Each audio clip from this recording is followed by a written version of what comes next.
everyone, and welcome to the season finale of season 4 of Talk About It Tuesday. Today I'm joined by Blayne. How's it going?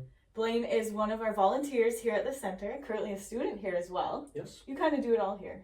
Yeah, I fill a lot of hats. Yes, you do. And you're also part of the Male Ally Coalition, and that's what we're here to talk about today.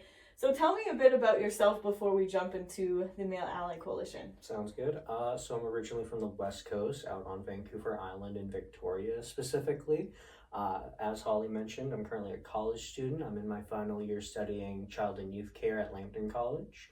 I've been a volunteer with the center for about going on 3 years now. I'm currently a placement student with them, and I've been a member of the Male Ally Coalition for going on about a year and a quarter, I'd say.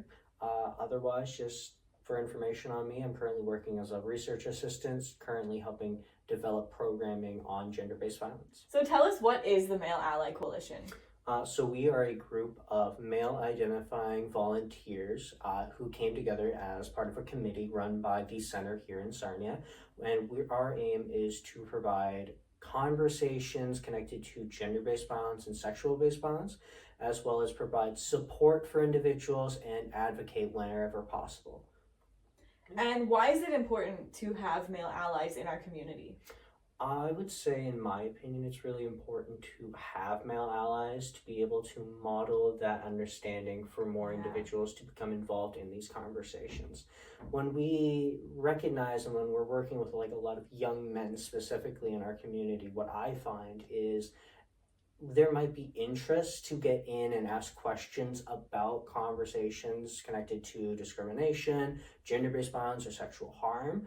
But sometimes there's a lot of hesitancy when it comes to young men, as they don't know whether or not their questions should be prioritized. And just being able to model that behavior, that all voices are encouraged when it comes to all these conversations, is really important, because that's how we develop a more inclusive conversation, help destigmatize the connection to having these conversations, and encourage more people to be able to reach out if anything on the spectrum of harm is really affecting them.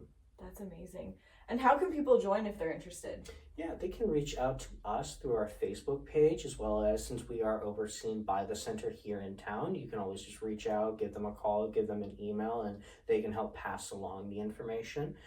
Just as some other information on the Male Ally Coalition for reference on what we do specialize in currently, is we help co-facilitate a monthly survivors meeting for male identifying individuals of sexual harm here at the center, called Men's Group. That happens at the end of every month on the last Monday.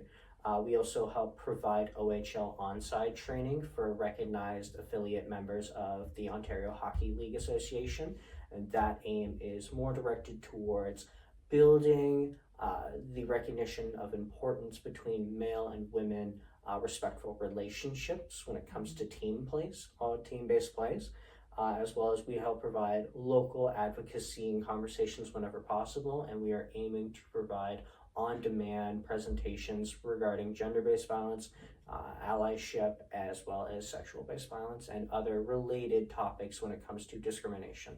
Well, that's great. There are plenty of resources here at the center, plenty of ways to get involved as well. Blayne, thank you so much for your time today. Thank you. It was amazing to chat finally about the Male Ally Coalition. If anyone is interested in joining, please stay tuned for some information regarding that. And thank you so much for an amazing season 4, all of our guests. And thank you to the Sarnia Journal for hosting us.